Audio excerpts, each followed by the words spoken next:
G'day guys, Gundam Russ back once again. Well, today we're going to be having a look at how I manage my large video game collection. Now, my video game collection isn't the biggest out there by no means, but I'm sitting around about between probably about 2,500 to 3,000 games. I haven't officially done a proper count, but I can tell you when you look at all the games, there is a lot. Now, the reason I'm doing this video is for two reasons. One, a lot of you guys were asking me, you know, what's behind the two glassed mirrored doors in the games room, and also for the fact that you know, I wanted to show people how I go about, you know, storing excess games that I won't be playing anytime soon, and you know, how I maximize the space within my games room, because my games room is quite decent, and it's not anywhere near where I want it to be. There's so many things I've got planned for this games room in the future, and which I am so excited to slowly reveal to you guys over the course of this year. But I wanted to show you guys what's behind these two doors and how I go about storing some of my excess games, and things that I'm going to be doing over the next few weeks to maximize the space in there and, you know, add more games to the collection within this, you know, moderate sized games room. So without further ado, let's go check out what's behind these two big doors. Alright guys, so we're going to start off with opening up this side over here and checking out what's inside. So we start from the top. At the top here, we've just got some you know, boxes of, there's a PS4 500mm PS4 console at the top there. There's up here, I think this was a PlayStation Lite. We've got the Elgato capture card. I've got a gold headset, which I do use for some of my gaming. It's a very good headset, that one there.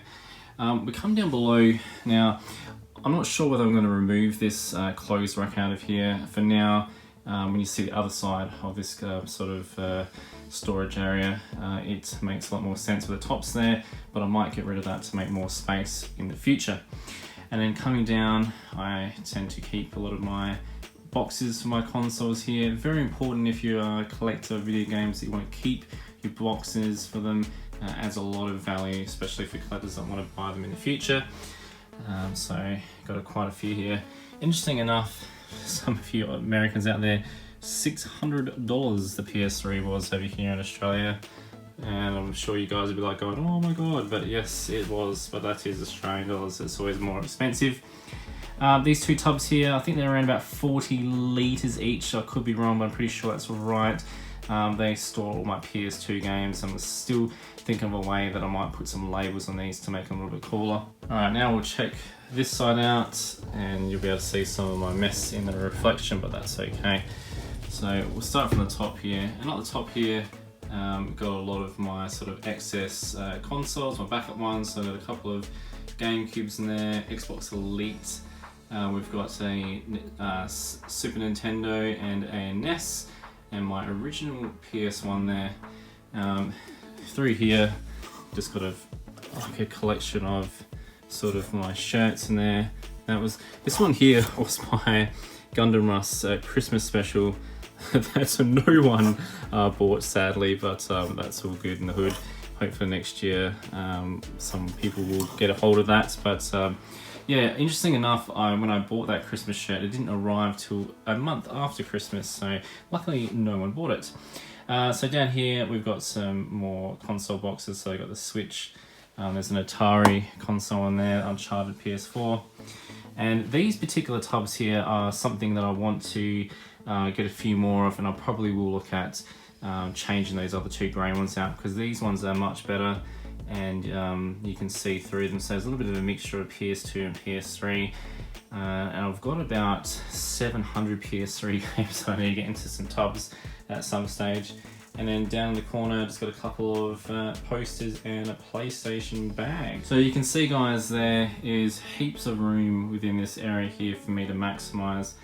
I think over time I probably will get rid of the clothes rail, but I did have a thought of putting a whole heap of like sort of nerdy tops and tops from other YouTubers that I enjoy watching, but for now, yeah, progress is happening within this area. So guys, you can see by just spending a little bit of money, you can maximize a small space within your games room. Like if I wanted to, I could expand out on quite a few more tubs in there and allow myself to continue to collect games and store them away. Now, price wise, especially for people that are watching from Australia, the clearer tubs which are the better ones, they were only $8 at Officeworks here. So I'm sure in the States, if you looked around, you could probably find these tubs for maybe $4 or $5, and you can see that it gives you a lot more bang for your buck. You can store heaps more games away, and ideally it's not the prettiest thing out there. I understand we'd all love to have it out on our display shelves for everyone to have a look at and easily grab, but if you constrained with space, maybe that's the way to go. So there we have it, guys. Hope you enjoyed. Over the next few weeks and months, we'll be looking at slowly upgrading a lot of the things within this games room. So be sure to hit that subscriber button and smash that like button. It's always hugely appreciated. I'm Gundam Russ Gaming, and thank you very much for watching. See you guys.